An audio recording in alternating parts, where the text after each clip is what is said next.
Hello, everyone. So, this is the second comic book that I have purchased in 10 years. The first being Dark Days The Forge. So, I figured just to be fair, I would look at the big event from DC, which is Dark Days The Forge, and the same issue that came out the same week, Secret Empire, which is the big event going on right now from Marvel. Secret Empire number 5 came out the same week that Dark Days of the Forge did, so I'm going to take a look at this too, just to be fair. Like, disclaimer, Civil War was the comic that event that drove me out of comic books, that I stopped reading completely because of Civil War. When and Captain America is one of my favorite heroes, like top one or two. So I'm already not really on board with.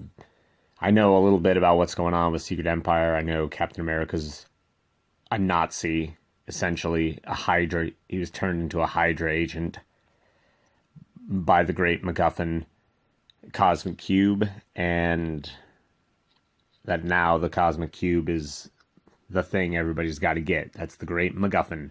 So the cover looks great. I wish the artwork inside was as good as this cover. But here we go. So I'm going to try to be as fair as I can be to this. So here we go. Secret Empire. Black Widow is captured. All this artwork, I'm not a fan of like the muddy lines, the no backgrounds, and a lot of shots. Like this style of artwork is not what I'm liking, what I prefer. So we're going through. Black Widow convinces Viper to murder her own men and turn against Captain America. Very flimsy reasoning here that she's running a drug operation. Viper's running a drug operation, and Captain America will kill her brutally for running a drug operation if it comes out. Okay, so now it's time to try and kill Captain America. So they ran a rescue mission for this guy. I don't know who this guy is. Some old guy. Now we get the splash page. So it's kind of funny. Like, I had read this, like, the scattered pieces of the cosmic cube must be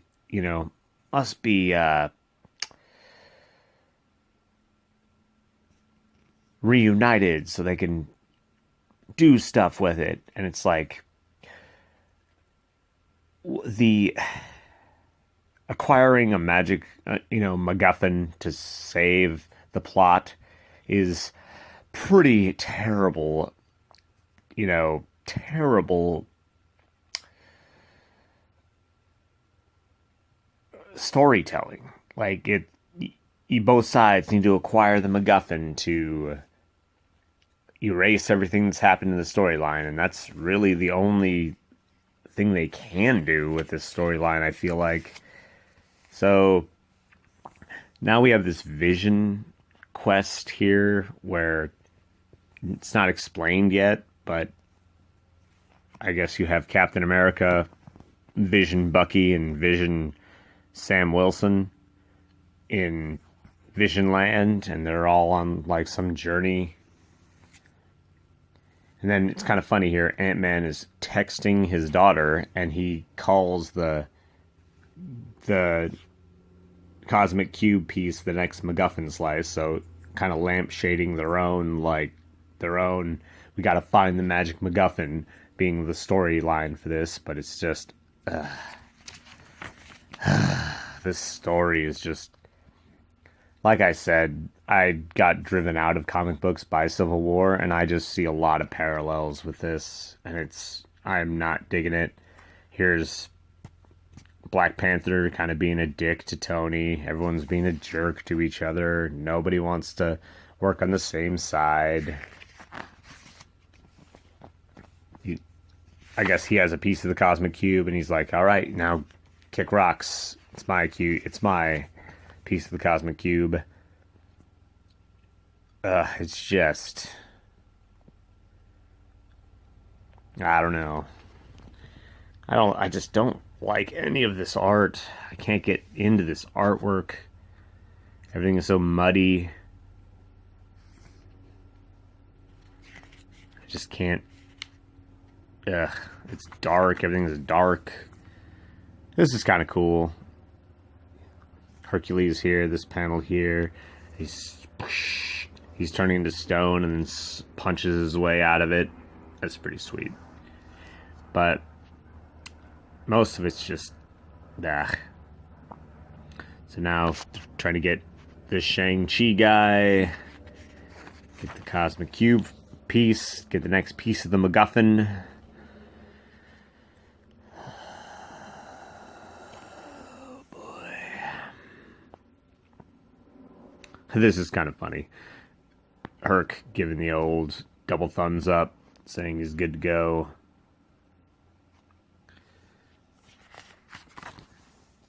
So now we're going over to Thor's hammer here, which is just sitting out in the open. And Captain America's talking to Beast, who has his own homeland now. So that's great.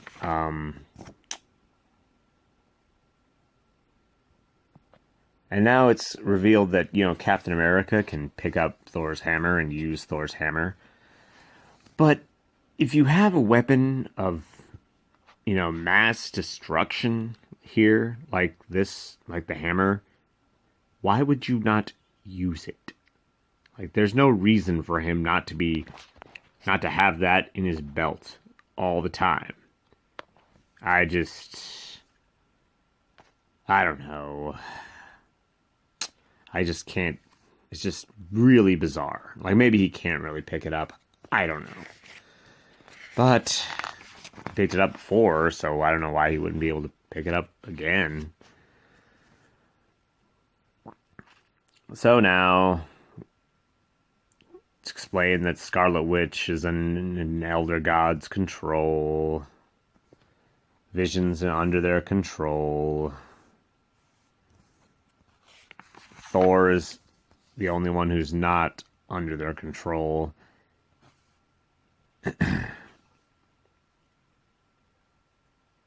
But he's doing it to try and save Jane Foster. And even he's like, he wielded Mjolnir. And so, I'm so confused with what's going on.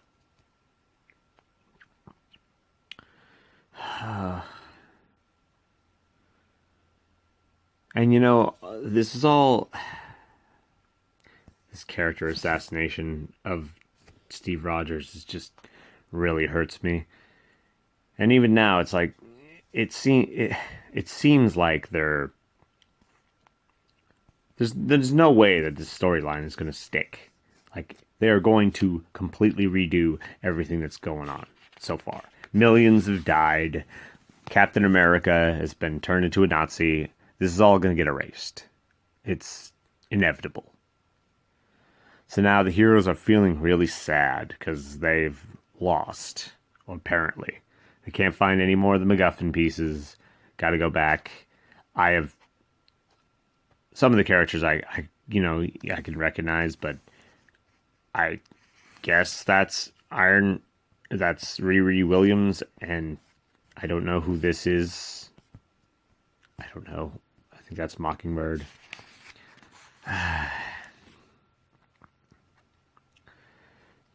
So they got 2 slices of the MacGuffin, the magic MacGuffin, and now we came back.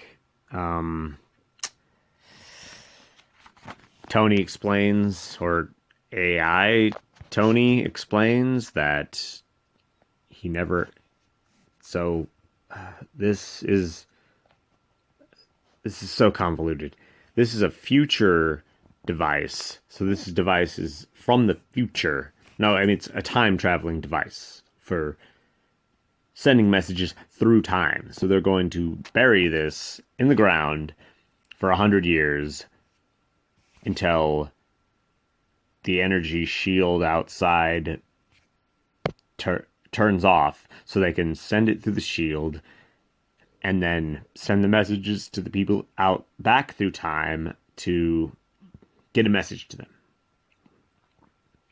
You know what? It's just like, why does it have to be this convoluted? This actually is the only page that really works for me. Is this War of the Worlds like esque looking page? It looks cool. I don't know why their ships have tentacles though. Just to look more evil, probably. But it looks good. I will say that. Oh, and it's revealed that the AI robot it can't it's an AI, but they call it Tony, so why is it just not the real Tony Stark? I don't know, maybe they're going to do something with that eventually. Who knows? Who knows? So the alien ship, but it's actually the Hydra ship, blasts at the secret base, which they found. How did they find it? Who knows? But now we're back in the dreamscape. Back in the dream. And it's revealed Captain America's buddies, Sam goes up in a net. Bucky gets hit by a dart. And we got this jacked version of the Red Skull ready to beat down Captain America. He says he's going to free him from this place. Who knows? I don't know what's going on. And now they're still blasting the secret base with their lasers. And Robot Doc says to Cap that they have somebody in here just to end this horrible thing that's happening. And it's revealed that it's the Hulk. Hulk's alive. Bruce Banner's alive. He's going to do some smashing for Nazi Captain America. Great. And here's all the tie-ins you can pick up for this great event that tie into Secret Empire. That is just swell. So, what did I think of this? And is it a good thing to jump back into comics on this issue? The answer to that is no. This is not a great spot to jump into. Like, I kind of know what's going on with this. They're trying to collect the magic pieces of the MacGuffin to turn things back to the way they were. And, that's good enough. But the story doesn't interest me. The artwork doesn't interest me. Like, I'm not into this art. Like, I hate the way Captain America's been put through the ringer lately. He's just shat on constantly. And it's, like I said, when Civil War 1 happened and he gave up his principles and just gave up at the end for no discernible reason. Like, he should have known what was going on in that. And in this, he's just like, he has a nonsensical, I don't know what his plan is the same as the heroes. He wants to get all the pieces of the MacGuffin and do stuff with it, remake the world or something. But why would you not just use this supremely powerful artifact, Thor's hammer, and use it to bend everyone to your, I don't know, maybe he wants to do it non-violently, but there's no reason for him not to use Thor's hammer. I don't know. Unless he can't. Who knows? But anyway, I can't recommend this book. It's more of the same of the stuff that drove me away from comic books. Heroes fighting other heroes. Everyone's miserable. Everything is horrible. Nothing. I think one of my general theories is that every single every single hero that you create is going to be somebody's favorite hero. Miles Morales is somebody's favorite hero. Hawkeye is somebody's favorite hero. The Thing is someone's favorite hero. Ant-Man, Iron Man, Black Widow, and Steve Rogers is somebody's favorite hero. And if you shit on your heroes, every time you shit on somebody's favorite hero, that is going to drive that person away from being interested in that comic book, and it's going to leave a bad taste in people's mouths. When you write stories like this, you have to have that in mind to treat even the characters who are going to be the bad guys with a modicum of respect, or else you're going to really rub your fans the wrong way. Anyway, that's all I've got for this issue. I had heard that this is where the story like started getting better and like there was action. Like I heard before this, there was hardly any action and there was nothing going on. But I didn't really feel like there was much going on in this issue either. Let's get the magic MacGuffin to fix everything. But anyway, tell me what you think. I mean, maybe some people out there liked this. I don't know. Anyway, thanks for watching.